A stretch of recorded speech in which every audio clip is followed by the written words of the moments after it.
right, guys, so it took us some time, but we built the top 5 decks for the new event.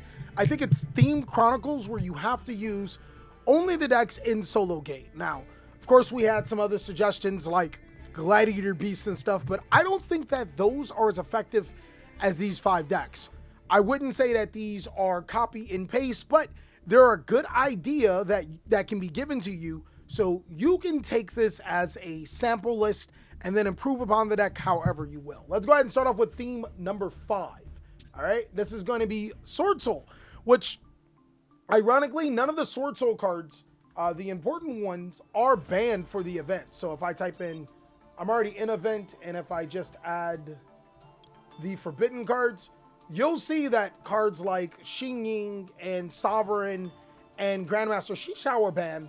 But unfortunately, for a lot of people or anybody that should be playing against you, none of the cards like Taya, Moye, or some of the other cards are banned. This gives us a unique approach to Sword Soul Tingy that utilizes Taya a little bit more to be able to synchro summon into Boxia to be able to get rid of your opponent's important cards, and also send Tingy monsters from the deck to the graveyard. This deck is still incredibly powerful and is pretty good into the Theme Chronicle because it's a consistent Yu-Gi-Oh deck that can make some boards and is decently cheap. As you can see, you don't necessarily need the Draco Berserker, you don't need a second one, but everything else is pretty easy to get provided you already have the staples. So go ahead and change this deck to your liking or improve upon it if you will. But I think that the Sword Soul strategy is really good at what it does. Sword Soul is the best deck.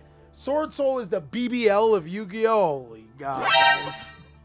What are you guys talking about? I don't take responsibilities to what you guys are saying right now, but I will say Sword Soul is one of the better events for the deck, and this would be a good sample list.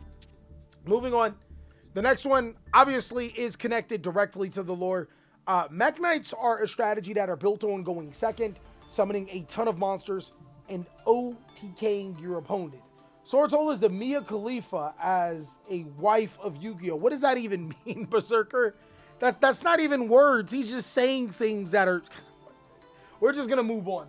So, the preface of this deck is to go second, and in Master Duel, a lot of people aren't hip to like playing column control, which means setting up cards outside of in the same column, or not putting cards in the same column for your Mech Knight monsters to take advantage.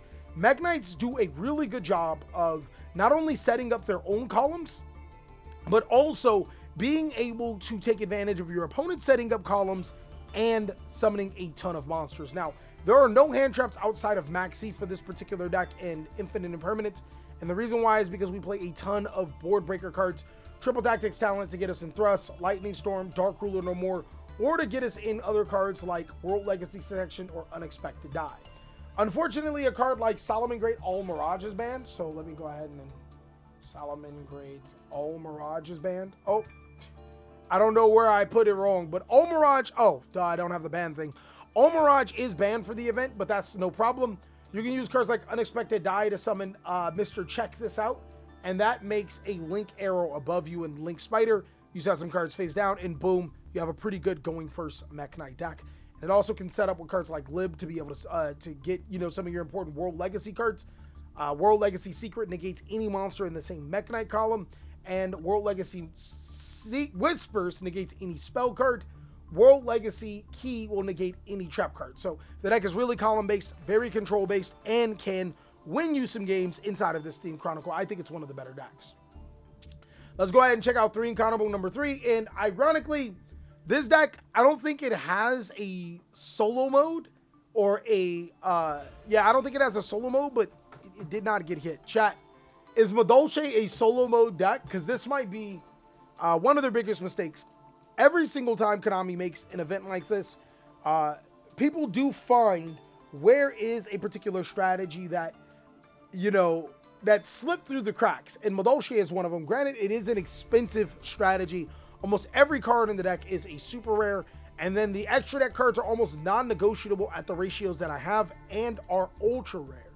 But in return, if you're a Madolche player, then, you know, you already have the deck. You get a deck that is at full power inside of this Theme Chronicle event. It is an excellent deck going second. a deck that can completely obliterate your opponent, OTK incredibly fast, and that's not something that a lot of decks can do.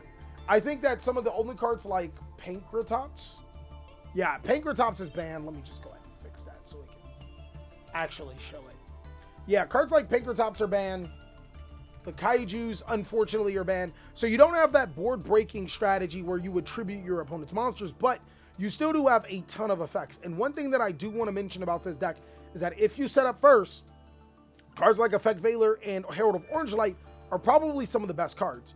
Because if you have Madolche Teacher Glass Souffle alongside of your Madolche Chateau, you can use your Teacher Glass Souffle to shuffle these cards back into your deck. But since you have Chateau on the graveyard, you can add it back to your hand instead. So you can get another potential negation through Effect Veiler and Herald of Orange Light, which is why we play those cards. Really, really good deck. Plunder Patrol is full power because it has a solo mode. Unfortunately, Plunder Patrol is not. But Plunder Patrol, and the reason why I would say it's not is because it doesn't have the Kaijus, it doesn't have the runic cards. The adventure engine is mostly neutered. You're going to have to play a card like Magicor, Warrior of the Relics, just to get a free special summon. But the Plunder cards themselves are not hit, which is a really solid deck.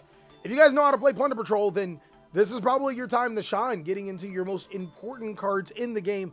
I will expect a lot of light monsters, fire monsters, earth monsters, and dark monsters, so you can pretty much be prepared for just about everything, summoning the appropriate cards to be able to get rid of your opponent's cards. I still think that the adventure engine is really important in this particular deck, because it does allow you to discard your Plunder Patrol cards like Whitebeard to be able to gain their effects, or giving you targets in your graveyard for Black Eyes to be able to add from your deck to your hand, as well as giving you monsters like Magicor to potentially link off with. Regardless, Plunder Patrol is still one of the better Yu-Gi-Oh! Strategies for Master Duel when it comes to the Theme Chronicle, because nothing did get hit. Now, the last strategy. You guys loving this one, right? That last strategy, guys. Holy. The last strategy we decided to put together is Gold Pride. Gold Pride is kind of crazy as a pure deck because of the punk cards are banned. So, of course, I'm going to go ahead and show you.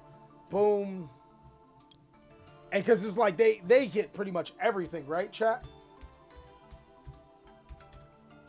Oops. I put 2 more Ks. 1 more K and I might have to get canceled. But anyways, the punk cards are completely banned, but no worries, guys. Gold Pride is still a solid Yu-Gi-Oh! Deck on its own. You have cards like Start Your Engines to be able to summon any Gold Pride to your side of the field and disrupt your opponent. You have your Gold Pride Pinballer, which can be summoned through your Rollerballer to take your opponent's monsters. And all you have to do is use cards like Upstart Goblin or your Gold Pride, That Crowd Goes Out of Nowhere.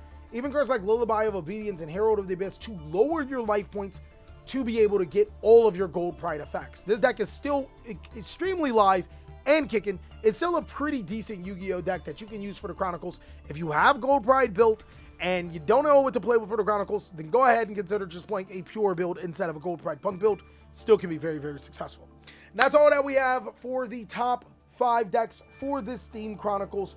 I want to know what you guys think. What are some other decks that you think will be really, really good? Let me know down below in the comment section. I'll catch you on the next video.